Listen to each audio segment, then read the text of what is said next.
राहुल गांधी गठबंधन का रायता फैलाकर अमेरिका निकल गए और इधर आम आदमी पार्टी और कांग्रेस दोनों आपस में बैठकर सांप सीढ़ी खेल रहे हैं। वक्त कम है लेकिन दोनों पार्टियां तरह तरह के दांव चल रही हैं। हरियाणा में गठबंधन की चर्चा शुरू होते ही कांग्रेस ने दिल्ली में आम आदमी पार्टी के एक विधायक को झटक लिया और अब बीजेपी ने हरियाणा में आम आदमी पार्टी को झटका दे दिया। ऐन चुनावी मौके पर आम आदमी पार्टी के पंचकुलाध्यक्ष रंजीत उप्पल ने इस्तीफा देकर बीजेपी ज्वाइन कर ली। हरियाणा में बीजेपी और कांग्रेस दोनों ही पार्टियां एक एक लिस्ट जारी कर चुकी हैं और आम आदमी पार्टी अब तक कांग्रेस को झांसे में लेने की कोशिशें कर रही है। नामांकन की तारीख बेहद करीब है पर अभी तक इंडिया धड़े के सहयोगियों के बीच सीटों पर सहमति नहीं बन पा रही।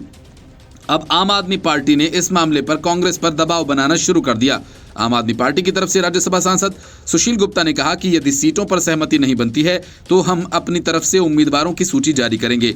आम आदमी पार्टी के एक नेता ने भी इसी लाइन पर बयान दिया। उन्होंने कहा कि पार्टी की 90 सीटों पर चुनाव लड़ने की तैयारी है। संजय सिंह ने कहा कि हमारे पास बहुत कम समय बचा है। संदीप पाठक कहते हैं कि लिस्ट तैयार है। संजय सिंह कहते हैं कि सभी 90 सीटों पर चुनाव लड़ेंगे और दूसरी तरफ सुनीता केजरीवाल हरियाणा में घूम घूम कर केजरीवाल को महान नेता बता रही हैं। असल में ये सब कांग्रेस पर दबाव बनाकर कुछ सीटें झटकने की साजिश है, लेकिन कांग्रेस भी आम आदमी पार्टी के धीरज की परीक्षा लेने पर तुली है। सूत्रों का कहना है कि जिस तरह से पैसे देकर गोवा में आम आदमी पार्टी ने उम्मीदवार खड़े किए थे उस हिसाब से भी आम आदमी पार्टी को 90 उम्मीदवार नहीं मिल रहे हैं। माना जा रहा है गठबंधन न होने की सूरत में आम आदमी पार्टी 30 से 40 सीटों पर अपने उम्मीदवार खड़े कर सकती है। हरियाणा के पूर्व मुख्यमंत्री मनोहर लाल ने कांग्रेस और आम आदमी पार्टी के बीच सीट बंटवारे को लेकर हो रही देरी पर प्रतिक्रिया दी।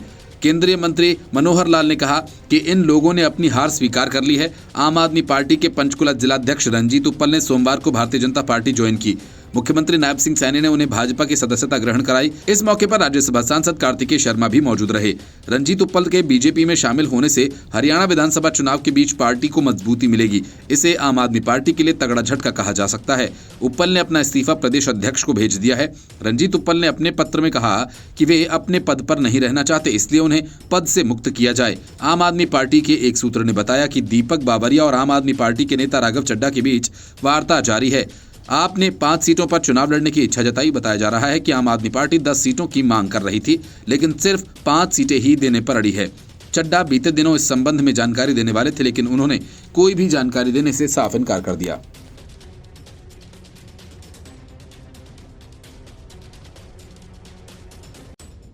जिस तरह केजरीवाल के आवास पर दिल्ली के मुख्य सचिव की पिटाई हो गई और जांच के वक्त पता चला कि सीसीटीवी फुटेज है ही नहीं, जिस तरह स्वाति मालीवाल की विभव कुमार ने केजरीवाल के आवास पर पिटाई कर दी और जरूरी सीसीटीवी फुटेज टेक्निकल खराबी की वजह से न मिल सके, अब उसी तरह आरजीकर मेडिकल कॉलेज मामले में भी हुआ। सीसीटीवी के कुछ क्लिप सीबीआई को थमाकर सीसीटीवी फुटेज में टेक्निकल ग्लीच बता दी गई। ये संयोग है या प्रयोग कि जैसे ही कोई हाई प्रोफाइल मामला सामने आता है सीसीटीवी फुटेज गायब हो जाते हैं या फिर कर दिए जाते हैं और अदालतें कुछ नहीं कर पाती।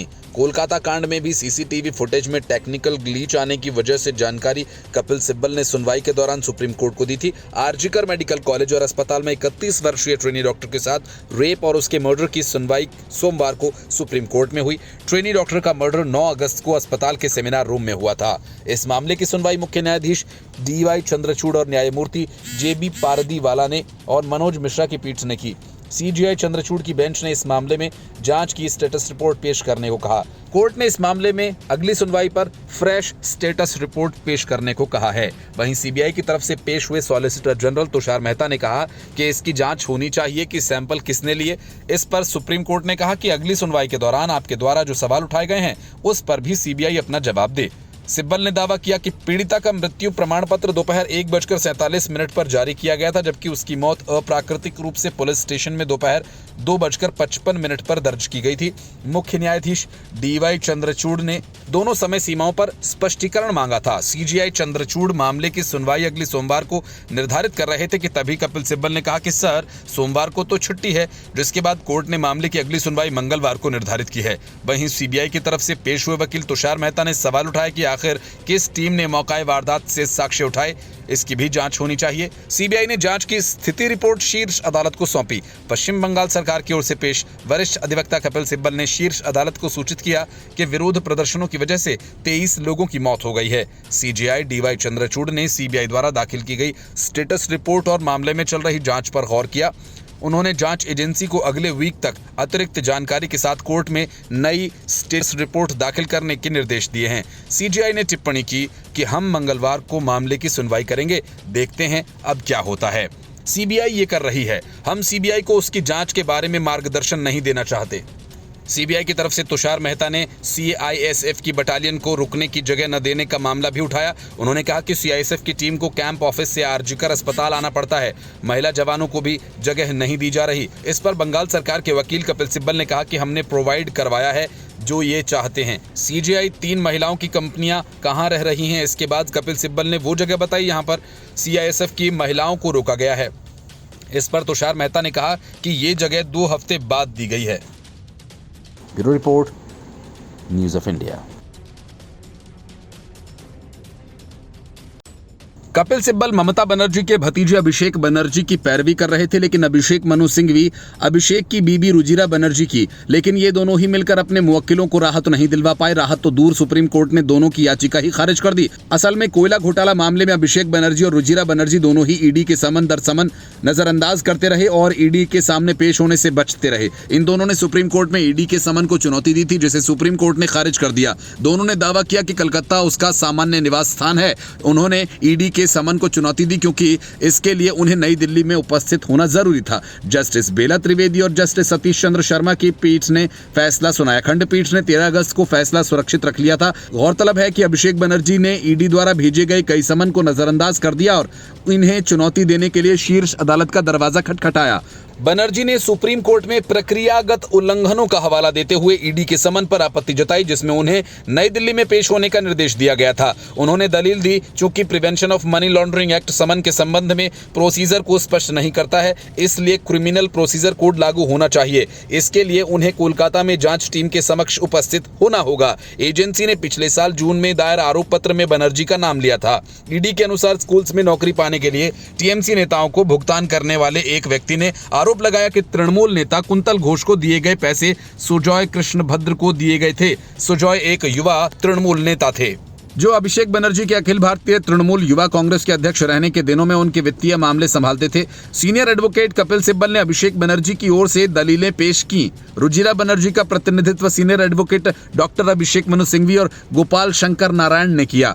ईडी की ओर से एडिशनल सॉलिसिटर जनरल एसवी राजू और एडवोकेट जोहेब हुसैन की दलीलें पेश की गई और ईडी ने जो समन अभिषेक बनर्जी और उनकी पत्नी को भेजा, उसमें कहा गया था कि घोटाले के पैसे को दिल्ली और विदेश ट्रांसफर किया गया, इसलिए पूछताछ दिल्ली में की जा सकती है। जबकि बनर्जी और उनकी पत्नी का कहना था कि उन लोगों से पूछताछ कोलकाता में हो सकती है, फिर भी उन्हें बुलाया जा रहा है। इससे पहले पश्चिम बंगाल के स्कूल में करोड़ों रुपए के भर्ती घोटाले में पैसे के लेन देन की जांच के संबंध में अभिषेक बनर्जी कई बार ईडी के सामने पेश नहीं भी हुए। वहीं इस मामले में ईडी ने अभिषेक बनर्जी की पत्नी रुजिरा बनर्जी से पूछताछ की है। Bureau report, news of India. CM पद से इस्तीफा दिए बगैर अरविंद केजरीवाल पिछले कई महीने से जेल में हैं। नतीजा ये है कि दिल्ली की पूरी सरकार ठप पड़ी हुई है, लेकिन आम आदमी पार्टी की सेहत पर तो कोई फर्क ही नहीं पड़ रहा। इसका नुकसान दिल्ली की जनता को झेलना पड़ रहा है। इस विचित्र संवैधानिक संकट को लेकर विपक्षी बीजेपी के विधायकों ने राष्ट्रपति के दरबार में गुहार लगाई थी। अब जाकर राष्ट्रपति ने बीजेपी विधायक के ज्ञापन पर संज्ञान लिया। राष्ट्रपति सचिवालय के निदेशक शिवेंद्र चतुर्वेदी ने नेता प्रतिपक्ष विजेंद्र गुप्ता को पत्र भेजा। इसमें लिखा है कि बीजेपी विधायकों ने 30 अगस्त को राष्ट्रपति से मुलाकात कर उन्हें ज्ञापन दिया था, उसे संज्ञान में लेते हुए उचित कार्रवाई के लिए गृह मंत्रालय को भेज दिया गया है। राष्ट्रपति सचिवालय से भेजे गए पत्र को लेकर विधानसभा में नेता विपक्ष विजेंद्र गुप्ता ने कहा कि सोमवार को उन्हें ये पत्र मिला है। खुशी है कि हम विधायकों ने राष्ट्रपति द्रौपदी मुर्मू से मुलाकात कर उनको दिल्ली के हालात से अवगत करवाया और कार्रवाई करने की मांग की थी। उन्होंने इसे संज्ञान में लिया। विपक्ष का मानना है कि राजधानी में संवैधानिक मूल्यों और लोकतांत्रिक मानदंडों और अधिक पतन को रोकने के लिए राष्ट्रपति का तत्काल हस्तक्षेप महत्वपूर्ण है। आम आदमी पार्टी सत्ता में रहने का नैतिक अधिकार खो चुकी है और दिल्ली की जनता द्वारा दिए गए जनादेश को इसने धोखा दिया। हमने राष्ट्रपति से इस सरकार को बर्खास्त करने और दिल्ली में संवैधानिक व्यवस्था बहाल करने के लिए तत्काल कार्रवाई करने का आग्रह किया था। दिल्ली विधानसभा में नेता विपक्ष विजेंद्र गुप्ता और अन्य बीजेपी विधायकों ने 30 अगस्त को राष्ट्रपति से मुलाकात कर उन्हें ज्ञापन दिया था। इसमें दिल्ली की पंगु हो चुकी प्रशासनिक व्यवस्था का मुद्दा उठाते हुए कहा गया कि आबकारी नीति घोटाला से संबंधित गंभीर भ्रष्टाचार के आरोपों में मुख्यमंत्री अरविंद केजरीवाल 4 महीने से अधिक समय से जेल में हैं। जेल में बंद होने के बावजूद केजरीवाल ने इस्तीफा देने से इनकार कर दिया। इसमें एक गंभीर स्थिति पैदा हो गई और इसी कारण दिल्ली में प्रशासनिक व्यवस्था पूरी तरह से चरमरा गई है। महत्वपूर्ण प्रशासनिक निर्णयों में हो रही देरी और आवश्यक सेवाएं बुरी तरह से प्रभावित हो रही हैं, जिसका खामियाजा दिल्ली की जनता को भुगतना पड़ रहा है। इस प्रतिनिधिमंडल में शामिल बीजेपी विधायक मोहन सिंह बिष्ट, ओम प्रकाश शर्मा, अजय महावर, अभय वर्मा, अनिल वाजपेयी, जितेंद्र महाजन, करतार सिंह तंवर और दिल्ली के पूर्व मंत्री राजकुमार आनंद ने राष्ट्रपति द्रौपदी मुर्मू से संविधान के अनुच्छेद 356 के तहत मौजूदा सरकार को बर्खास्त करने का आग्रह किया था और ज्ञापन में आम आदमी पार्टी सरकार द्वारा किए गए महत्वपूर्ण संवैधानिक उल्लंघन का मुद्दा उठाते हुए कहा गया था कि दिल्ली सरकार द्वारा छठे दिल्ली वित्त आयोग का गठन न करना इसकी विफलता है। आयोग का गठन जो अप्रैल 2021 से लंबित है न करना भारतीय संविधान का गंभीर उल्लंघन है, जिसके चलते दिल्ली के लिए वित्तीय योजनाओं और संसाधनों का आवंटन बुरी तरह से प्रभावित हुआ है। विशेष रूप से दिल्ली नगर निगम पर इसका व्यापक असर पड़ा है और इसके अलावा दिल्ली सरकार कैग की 11 रिपोर्ट्स को विधानसभा के सदन के पटल पर रखने में बार बार विफल रही है। महत्वपूर्ण सूचनाओं को दबाने से न केवल पारदर्शिता बाधित होती है बल्कि सरकार के क्रियाकलापों और खर्च के ब्यौरे की उचित जांच न हो पाने से इसके वित्तीय औचित्य पर भी गंभीर सवाल उठते हैं।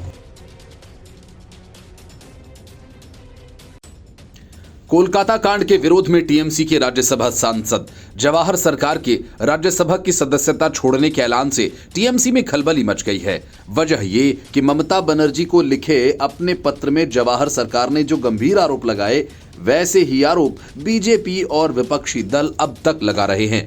मतलब ये कि जवाहर सरकार को विपक्षियों के आरोपों में सच्चाई नजर आई। ऐसा पहली बार है जब टीएमसी के अंदर ही भ्रष्टाचार और हिंसा नीति को लेकर गंभीर आवाज उठी और इसलिए वक्त पार्टी और ममता बनर्जी दोनों के लिए मुश्किल भरा है। यही वजह है कि जवाहर सरकार के इस्तीफे के ऐलान के बाद ममता बनर्जी खुद जवाहर सरकार को फोन कर इस्तीफा देने से रोकने की कोशिश कर रही हैं, लेकिन जवाहर सरकार अब तक अपने फैसले पर अडिग हैं। ममता बनर्जी ने जवाहर सरकार को फोन किया और बताया जा रहा है कि दोनों नेताओं में काफी देर तक बातचीत हुई और सीएम ममता बनर्जी ने जवाहर सरकार की राय सुनी। सूत्रों का कहना है कि जवाहर सरकार ने मुख्यमंत्री से कहा कि मैंने इस्तीफा देने का फैसला कर लिया है, अब इससे पीछे हटना संभव नहीं है। फोन कॉल के बाद भी जवाहर सरकार अपने फैसले पर अड़े हुए हैं। टीएमसी नेता जवाहर सरकार का कहना है कि मुख्यमंत्री कोलकाता मामले में हस्तक्षेप करें और डॉक्टर्स से बातचीत शुरू करें। सूत्रों के अनुसार जवाहर सरकार ने मुख्यमंत्री ममता बनर्जी से कहा कि लोगों को हल्के में नहीं लिया जाना चाहिए। जवाहर सरकार 11 सितंबर को दिल्ली जाने वाले हैं और 12 सितंबर को अपना इस्तीफा सौंपेंगे। इससे पहले टीएमसी के सांसद जवाहर सरकार ने मुख्यमंत्री और पार्टी सुप्रीमो ममता बनर्जी को पत्र लिखकर कहा था कि उन्होंने राज्यसभा की सदस्यता और राजनीति छोड़ने का फैसला किया है। उन्होंने कहा कि इस सरकार से उनका मोह भंग हो गया है क्योंकि ऐसा लगता है कि राज्य सरकार भ्रष्टाचार और नेताओं के एक वर्ग की हिंसा के जरिए सत्ता पर काबिज रहने की रणनीति के प्रति बिल्कुल भी चिंतित नहीं है। विरोध के खिलाफ हिंसा की नीति टीएमसी में लंबे समय से चलती आ रही है और यही वजह है कि बंगाल में सियासी हिंसा सबसे ज्यादा होती है। जवाहर सरकार ने ममता बनर्जी को लिखे पत्र में कहा कि आरजीकर मेडिकल कॉलेज और हॉस्पिटल में हुई भयावह घटना के बाद 1 महीने तक मैंने धैर्यपूर्ण पीड़ा सही और उम्मीद कर रहा था कि ममता बनर्जी अपनी पुरानी शैली में आंदोलनकारी जूनियर डॉक्टर्स के साथ सीधे बात करेंगी।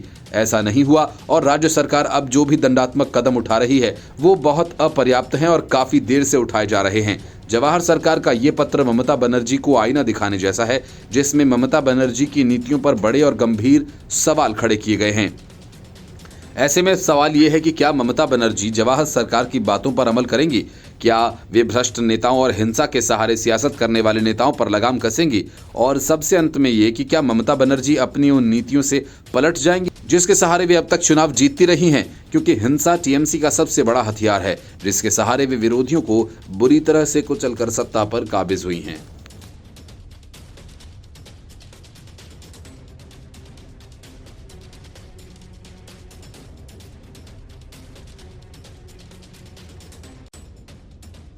जम्मू कश्मीर में आर्टिकल 370 की वापसी का चुनावी वादा करके राहुल गांधी अमेरिका निकल गए तो पीछे पीछे कर्नाटक के deputy CM DK Shivakumar भी अमेरिका पहुंच गए। तमिलनाडु के सीएम एमके स्टालिन पहले से ही अमेरिका में है और बड़ी बात यह कि उमर अब्दुल्ला और असदुद्दीन ओवैसी हाल ही में अमेरिका के राजनयिकों से मुलाकात करने पहुंचे थे।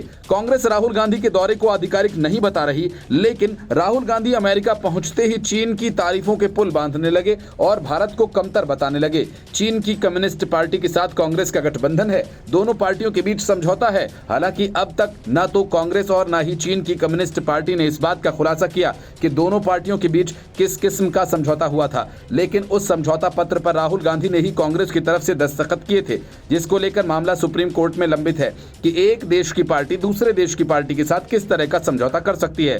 पार्टी के पूर्व अध्यक्ष राहुल गांधी अपनी 3 दिवसीय यात्रा पर अमेरिका पहुंचे हैं। इसके तुरंत बाद कांग्रेस पार्टी के सीनियर नेता डीके शिव कुमार भी अमेरिका निकल गए। ऐसे में अब चर्चाओं का बाजार गर्म हो गया है कि दोनों नेता अमेरिका के शीर्ष नेताओं से कुछ जरूरी मुद्दों पर मुलाकात और बातचीत करने गए हैं। हालांकि अब डीके शिव कुमार ने इन खबरों का खंडन किया। उन्होंने अपनी यात्रा को निजी और पारिवारिक बताया। कर्नाटक के उप मुख्यमंत्री डीके शिव कुमार ने अपने एक्स हैंडल पर सफाई पेश की। उन्होंने कहा कि उनकी इस यात्रा के बारे में तमाम तरह की अफवाहें सुनाई दे रही हैं। बकौल डीके शिव कुमार ये यात्रा पूरी तरह से निजी और पारिवारिक है, जिसका किसी विभागीय टूर या राजनीतिक उद्देश्य से कोई लेना देना नहीं है। शिव कुमार ने लोगों से किसी भी अफवाह पर ध्यान न देने की अपील की है। कांग्रेस नेता ने ये पोस्ट तेलुगु और अंग्रेजी दोनों ही भाषाओं में किया। डीके शिव कुमार से पहले कांग्रेस के शीर्ष नेता राहुल गांधी अमेरिका की यात्रा पर गए और वहां 3 दिन समय बिताएंगे। इस दौरान राहुल गांधी ने कहा कि वो अमेरिका और भारत के रिश्तों को मजबूत करने की दिशा में प्रयास करेंगे। मीडिया रिपोर्ट्स के मुताबिक इंडियन ओवरसीज कांग्रेस के अध्यक्ष सैम पित्रोदा ने पिछले हफ्ते कहा था कि राहुल गांधी की आधिकारिक यात्रा नहीं है, लेकिन इस दौरान उन्हें कैपिटल हिल में विभिन्न लोगों से व्यक्तिगत तौर पर बातचीत करने का मौका मिलेगा। यहां राहुल गांधी पत्रकारों से भी रूबरू होंगे। हाल ही में बांग्लादेश में तख्ता पलट हुआ था। इस तख्ता पलट में शेख हसीना सरकार के खिलाफ न सिर्फ बांग्लादेश के कट्टरपंथी बल्कि सेना और पुलिस से तमाम लोगों ने बगावत कर दी। मुश्किल समय में शेख हसीना को भारत में शरण मिली थी। अंतर्राष्ट्रीय मामलों के कई जानकार इस तख्ता पलट में अमेरिका का हाथ होने का इशारा करते हैं। हाल ही में अमेरिकी राजनयिकों ने हैदराबाद में असदुद्दीन ओवैसी और जम्मू कश्मीर में नेशनल कॉन्फ्रेंस के नेता उमर अब्दुल्ला से भी मुलाकात की। जम्मू कश्मीर में विधानसभा के चुनाव होने वाले हैं। Bureau report, news of India.